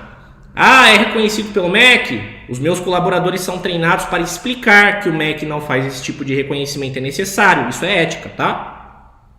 Então é isso aí. A Gleice, quando eu passar no concurso, vou te marcar nas minhas publicações, porque tu tem sido de grande auxílio nos meus estudos, excelente profissional, Deus abençoe, Gleice, eu fico muito feliz. Galera, querem me ajudar? Manda a página lá para um amigo, tá? Pra gente crescer essa comunidade. Eu vou fazer aulas toda semana agora e eu vou pegar assuntos polêmicos, né? Tem alguns assuntos que eu quero falar com vocês que vai ser bem interessante. Mas vamos dar uma acelerada no conteúdo aqui, tá? Então, gente, primeira coisa. Quando o perito chega lá no local do crime, ele precisa fazer a coleta dos objetos que estão ali na cena do crime. E esses objetos podem ser o quê? Faca, sapato, relógio, aliança, anéis, né? Enfim. E aí tem também as digitais, mas aí não é o perito que vai mexer na digital, é o cara da papiloscopia. Então depende muito do que aconteceu ali, tá? Se as pessoas estão com documento para serem identificadas, se tem câmeras de segurança que fizeram a gravação do que aconteceu, beleza? Então o que acontece? O profissional da perícia, ele não vai guardando essas evidências, né, em qualquer lugar. Ele coloca numa espécie de saquinho, e esse saquinho, ele na verdade o nome é cápsula, né? É uma cápsula lacrada, mas quando a gente pensa em cápsula, a gente lembra de cápsula de remédio, não é? É um saquinho mesmo. Sabe aqueles saquinhos que a gente guarda a carne, que ele tem um negocinho assim para lacrar ele? Exatamente isso. Então, isso entra em cadeia de custódia também, tá? Então, o perito, ele não mexe nas coisas sem luva, por exemplo, porque senão vai sair a digital dele. Então, ele tem todo um cuidado na cena do crime, e isso é padronizado pelo POP, Procedimento Operacional Padrão, beleza? Então, quando o perito coloca essas provas aí nesse saquinho, pode ser em frascos também, o Alessandro colocou aí. É isso aí, Alessandro, às vezes objetos pequenos ou pontiagudos, eles já não colocam nesse saquinho, eles colocam nesses frascos, tá? E aí eles vão fazendo as anotações do que é e eles mandam para o laboratório, beleza? Então, uma vez que esse saquinho, essa cápsula, ela é lacrada, ela não pode ser aberta. Lacrou ela, não dá para abrir sem rasgar. Sem contar que o perito evita ao máximo colocar as mãos, né? Como eu falei para vocês, tudo é coletado com luva e pinça para preservação da prova. Então ele evita expor as suas próprias digitais ou marcas que possam prejudicar a análise do objeto, tá? A Lara mandou aí: sou fisioterapeuta, posso atuar na área da perícia criminal ou auxiliar de necrópsia? Pode, Lara. Auxiliar de necrópsia você nem precisa se preocupar. Então, fisioterapia eu não lembro de cabeça. Pesquisa aí. Eu acho que tem a área forense da fisioterapia também. Não tenho 100% de certeza, não tenho clareza do que eu tô te falando, tá? Mas eu lembro que eu vi isso em algum lugar há um tempo atrás. Eu não lembro se foi a tua área, mas tá no fundinho da cabeça aqui. Pessoal, vocês não sabem como é essa cápsula, né? Esse saquinho. Então eu vou mostrar uma foto para vocês, tá? Vou mostrar aqui. Deixa eu dar um zoom na tela de novo. Vamos lá. Fazer a transição.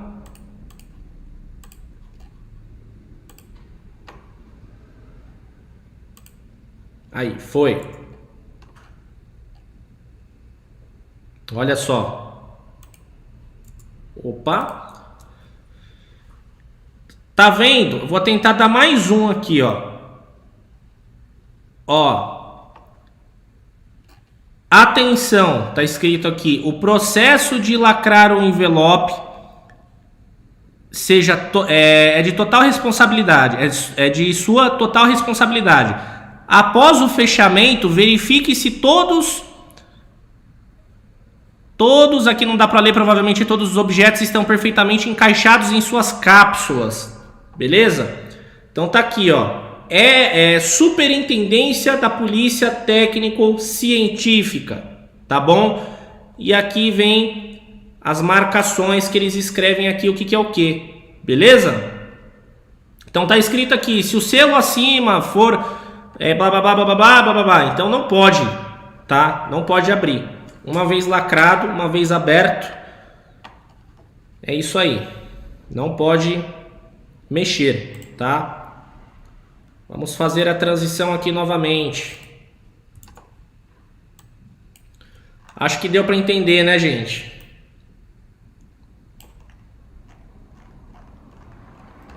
Bom, quando o perito, gente, ele entra lá na cena do crime, tem uma parada chamada exame perinoscópico. perinescroscópico. Tá difícil isso aí. É exame perinecroscópico. Quando o perito chega, ele faz esse exame, tá? O que é isso? Basicamente, ele faz uma análise externa do cadáver que tá ali na cena do crime. Ele dá umas voltas, olhando todo o local, ele verifica bem devagar a posição que esse corpo tá, ele dá uma olhada para ver se os tipos de lesões visíveis, né, que tem aqui naquele corpo. Isso tudo é esse tal de exame perinescroscópico. Basicamente a primeira análise do fato, tá? E lógico que esse exame, pessoal, ele já exibe, ele já traz muito do que aconteceu, né? Muitos indícios. E tudo isso é registrado, então o perito anota tudo isso, tá? E posteriormente, ele vai parar na mão dos profissionais da necrópsia lá no IML, beleza? Porque quando um corpo chega lá, ele chega já com a ficha, né? E aí eles contribuem para elucidação do que aconteceu, beleza? Então nessa foto que eu vou colocar aqui, é uma foto de um exemplo de um perito em campo fazendo essa análise aí do ambiente. Eu não vou falar essa palavra de novo não vou passar essa vergonha. Vamos lá, vamos fazer a transição. Ó, estão vendo? Tá com uma arma na mão aqui, ó. Então tá de luva. Vocês vão ver aqui que tem aqui um trezinho, que é a marcação aqui bem embaixo do logo aqui em amarelo, tá? Então tudo que é importante, eles vão colocando essas marcações. Beleza?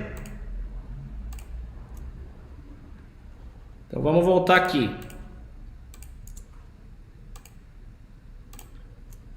Acho que deu para entender, né, gente? Então, vamos mostrar um outro conteúdo aqui. Eu vou soltar um vídeo para vocês aqui, gente. Vocês lembram daquele caso lá da Mércia Nakashima? Vocês lembram, né?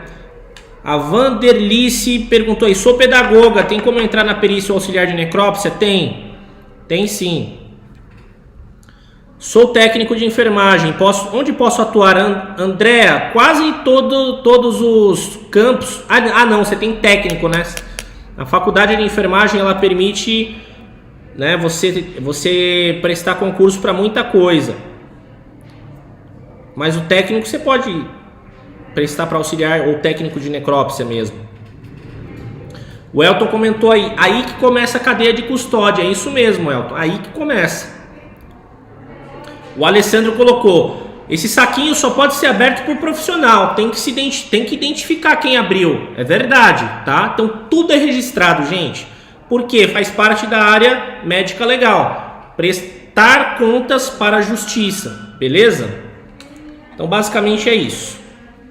Bom, a Robéria colocou aí, relaxa, Rodrigo, esses nomes são bem complicados, são. E para decorar é tenso também. Então eu vou colocar aqui para vocês, gente, um videozinho rapidinho, pouca coisa, daquele caso lá da Mércia Nakashima, tá bom? Para vocês verem qual foi o pulo do gato da identificação. Vamos lá. Vou abrir aqui para vocês, vamos fazer a transição.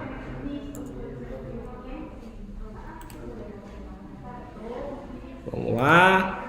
Pessoal, tá dando para entender? Tá beleza, né? Olha só, caso da Mércia Nakashima.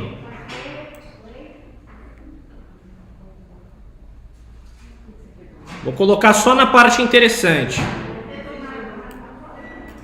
Olha só, pessoal. Vai rodar o vídeo aqui, tá? fato pode ser elucidado. Os profissionais contam com o auxílio de tecnologias, um recurso utilizado em vários casos, como o de Mércia Nakashima. Em 2010, a advogada desapareceu e dias depois a polícia encontrou o carro dela submerso na represa de Nazaré Paulista, no interior de São Paulo. O principal suspeito do crime era o ex-namorado dela, Misael Bispo de Souza. Mércia tinha terminado o relacionamento e ele não aceitava. A prova decisiva contra Misael foi encontrada no sapato dele. Na sola havia vestígios de algas comuns na represa. Além disso, o rastreamento do celular dele mostrou que Misael mentiu ao informar a localização dele no dia em que a advogada desapareceu. Misael foi julgado e condenado a 20 anos de prisão. Se existe um registro entre um equipamento de telefone e uma antena numa determinada data, numa determinada hora, é possível vincular, então, que o sujeito que é dono daquele equipamento estava dentro de um raio de ação daquela antena. Outro caso que teve bastante repercussão aconteceu em 2013, quando a estudante Bianca Consoli foi morta pelo próprio cunhado, o motoboy Sandro Dota. Ela também sofreu abuso sexual. Um dos laudos comprovou que o sangue colhido embaixo das unhas da vítima era o mesmo que Dota tinha na calça que usava no dia do crime. Bom, pessoal, aqui até passou um pouquinho da Mércia, né? Então é só para vocês verem essa questão da análise, tá? Deixa eu tentar voltar aqui. Vamos fazer a transição de novo.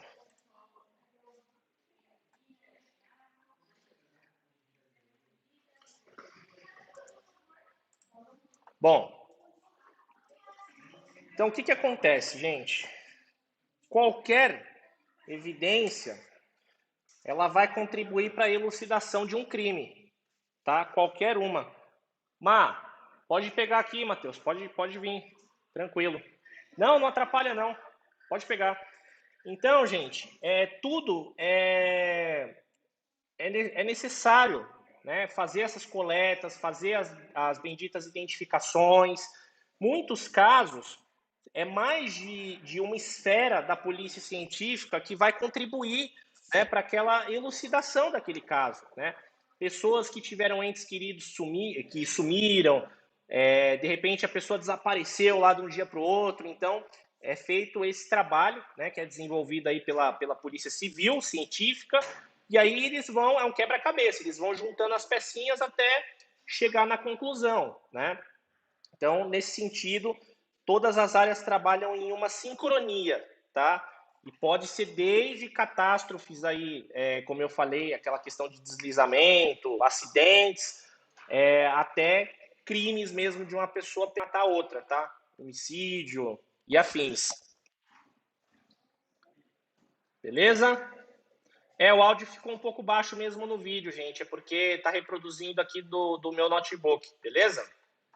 Então, galera, eu vou colocar para vocês aqui uma questão do seguinte.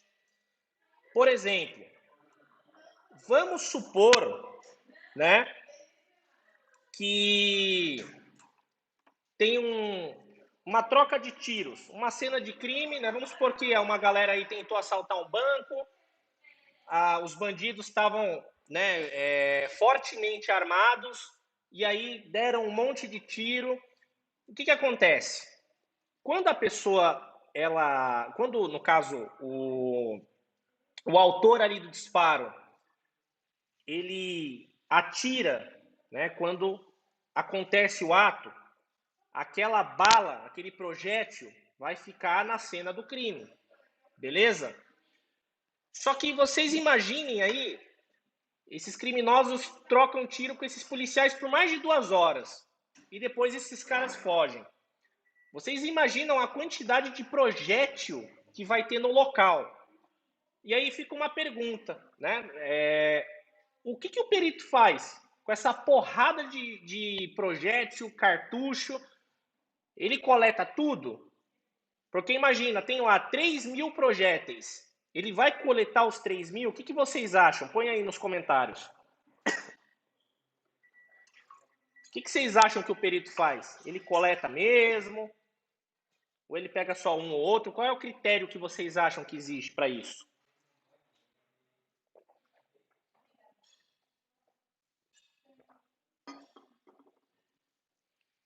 Ninguém arriscou? Então, pessoal, nesse POP aí que eu estou falando, procedimento operacional padrão, lá existe uma tabela, Elisângela colocou aí, coleta tudo.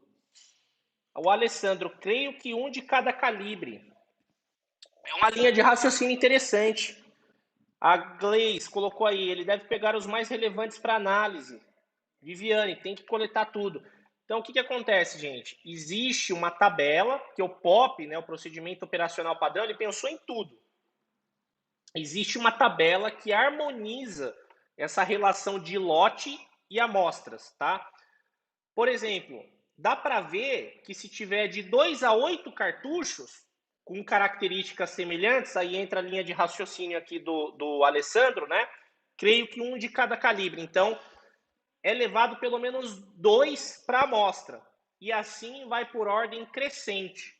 Eu vou mostrar para vocês aqui essa tabela, tá? Isso é oficial dos profissionais da perícia criminal, gente. Isso aqui não é especulação, tá? Eu tirei direto do site interno. Ó. Opa. Deixa eu sumir aqui minha webcam. Beleza, sumiu. Olha só. Aqui é a tabela. Não sei se vocês vão conseguir enxergar legal. Mas está aqui, ó. Tamanho do lote. Número de cartuchos com características semelhantes. Aí entra a linha de raciocínio do nosso amigo aí, Alessandro, que deixou nos comentários. O que é semelhante? Do mesmo calibre. Então, de 2 a 8, o perito vai coletar pelo menos 2. De 9 a 15, 3. De 16 a 25, 5. E assim gradativamente. Eu não vou falar todos aqui, né? Desnecessário. Então, acima de 500 mil, ele vai coletar 1.250. É um número mínimo de cartuchos, por exemplo. Tá? A se testar. Vamos lá. Fazer a transição aqui de novo.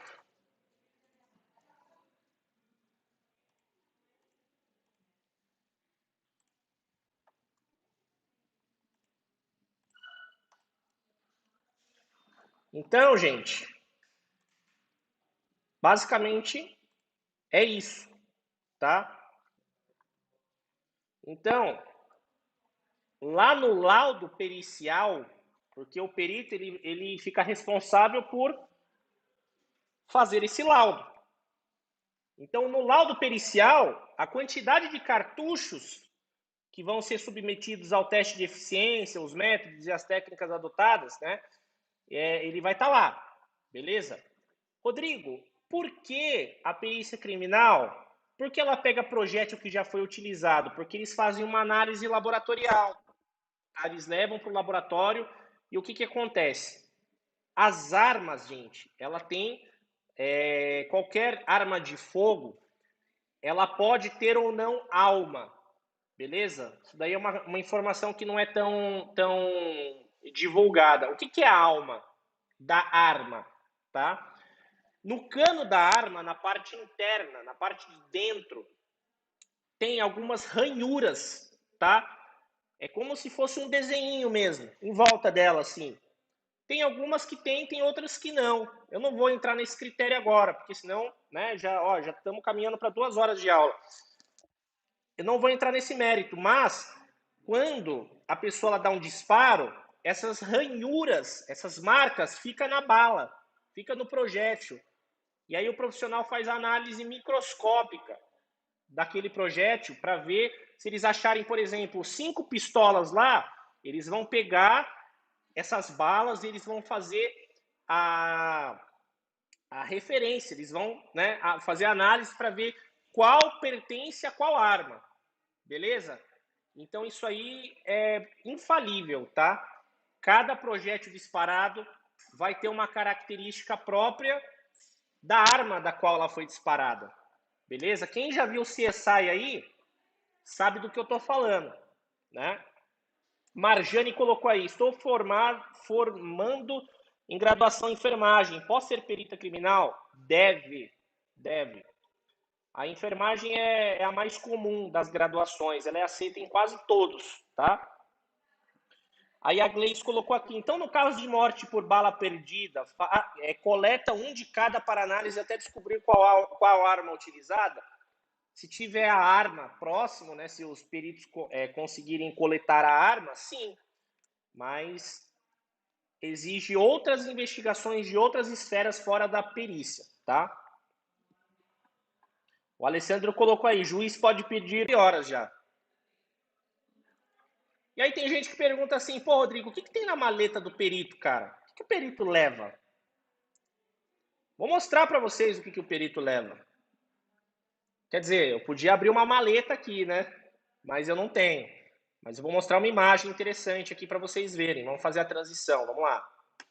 Olha só, gente. Aqui a gente tem tudo que um perito tradicional leva na sua maleta. Então aqui está escrito aqui, o perito e sua maleta são inseparáveis.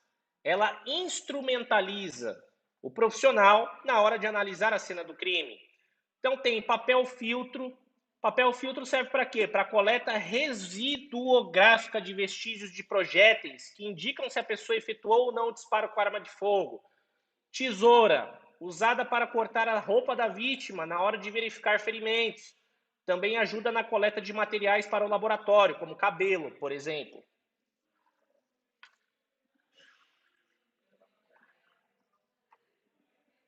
Opa! Até parei aqui, pessoal. Vocês falaram que travou? Tá estabilizando. Gente, põe nos comentários aí até onde vocês conseguiram ver, assistir essa apresentação da maleta. Põe nos comentários aí, galera.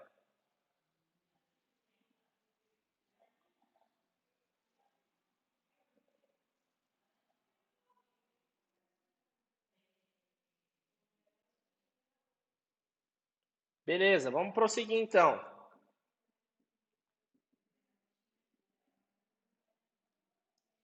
Ô, Léo.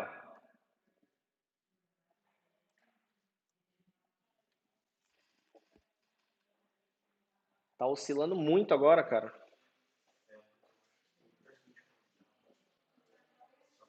Nossa. Parece que estabilizou.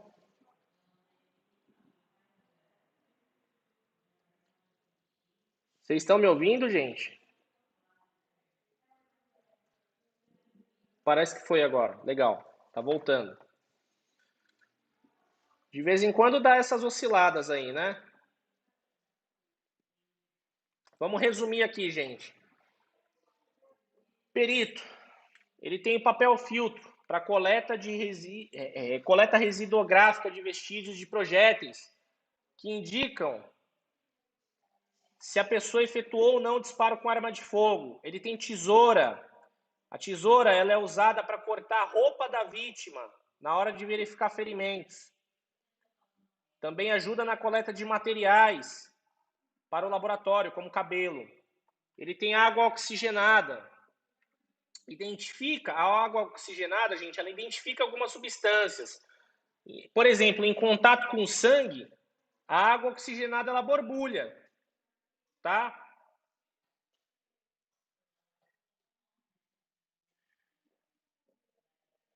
Ixi, tá travando.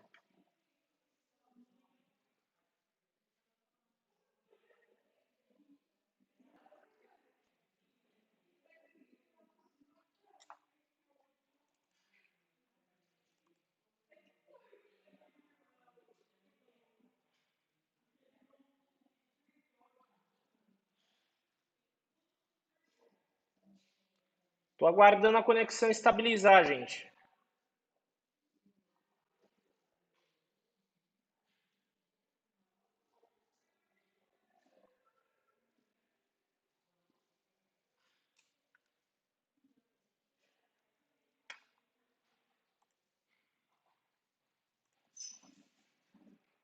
Caiu tudo, Léo.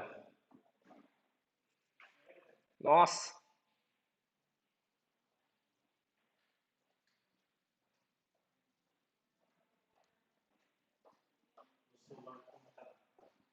Travado. Mas parece que tá... Então, ó, tá 324 kbps.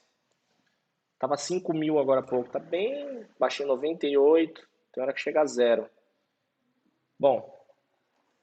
Vocês estão ouvindo o áudio, gente? Se vocês tiverem ouvido, beleza. Voltou, estabilizou. A gente vai ter que mudar a conexão. Ó, 0 de novo.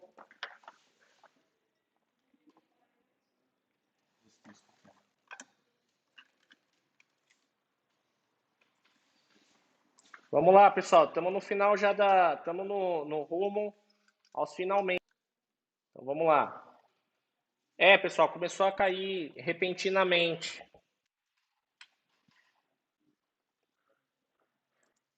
Bom, dando aí continuidade. Eles têm inseticidas. Quando há vítimas que já estão mortas há muito tempo, geralmente tem insetos em volta que pode transmitir doenças para os peritos e policiais. Então, o inseticida é usado para espantá-los. Tem aqui máscara com filtros, né, para vapores orgânicos e gases ácidos, usada para que o perito trabalhe melhor em meio ao mau cheiro, como de corpos em decomposição. Alicate, para cortar arames. Em alguns casos, os peritos encontram vítimas presas com arames ao invés de cordas. Lanterna, né? Esparadrapo para coleta residuográfica de vestígios e projéteis. Lacres numerados, para preservar e oficializar a apreensão de provas, tá? Então, gente, eles vão colocando esses lacres, por exemplo, em armas, tá? Em facas, é comum também. Luva, que já é clássico, né, para asepsia do perito. Cartelas com números, é aquela cartelinha amarela que eles jogam no chão. Sinalizam vítimas, como o caso de chacinas ou muitos objetos no local. E as setas para indicar ferimentos nas fotos tiradas das vítimas. Beleza? Então, é isso, basicamente, tá? Pessoal, o perito criminal, ele também faz e ele vê se tem sangue. Por exemplo, nesse vídeo que eu vou rodar para vocês aqui, dá para ter uma noção.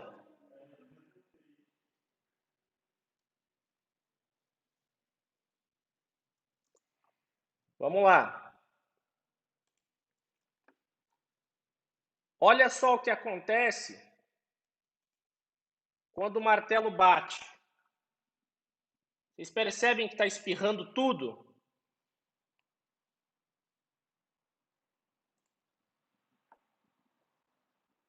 Então, o perito faz essa coleta também de materiais biológicos, tá? Bom, gente, quando o perito vai fazer uma análise de um corpo, porque ele olha também como está o corpo, né? Ele identifica entrada. Lembra que eu falei ontem, na aula de ontem, de necrópsia, eu falei de PAF? Projétil de arma de fogo. Aqui é a entrada, tá pequenininho, tá? E aqui é a saída. Olha o rombo que fez. Então, se tiver tecidos duros no caminho, pode fazer um baita do estrago, porque o projétil né, com a força dos joules, ele sai empurrando tudo, tá?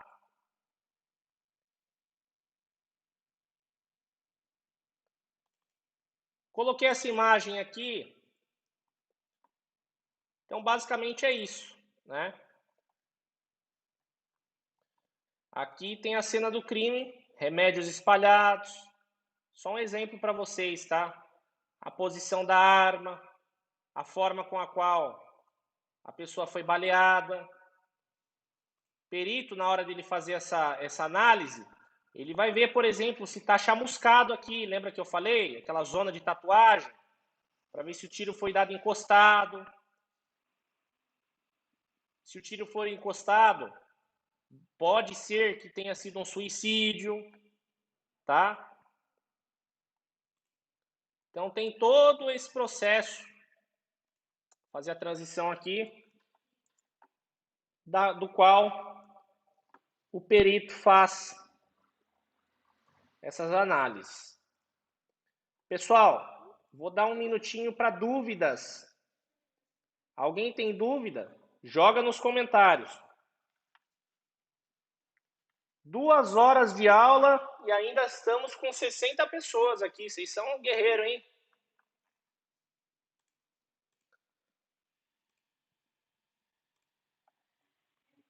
Ficou alguma dúvida desses processos que eu mostrei, pessoal?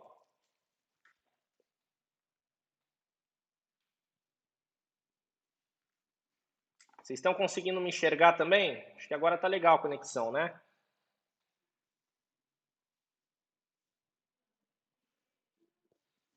Parece que tá com um atrasozinho aqui o vídeo.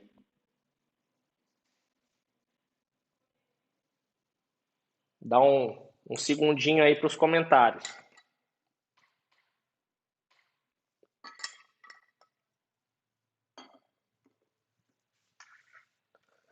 A Priscila colocou aí, o link da aula será colocado no grupo.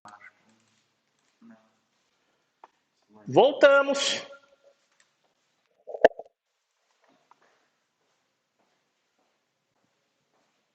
Sinalzinho aqui tá tenso.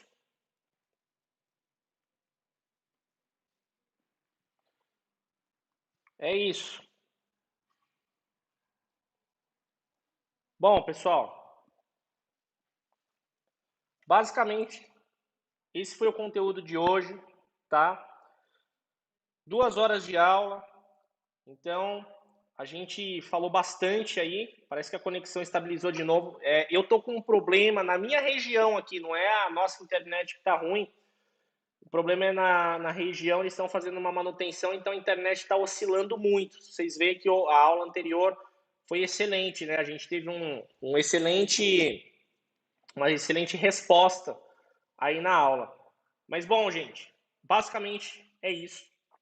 Vai acontecer a nossa terceira aula. E por que amanhã? Caiu de novo, Léo.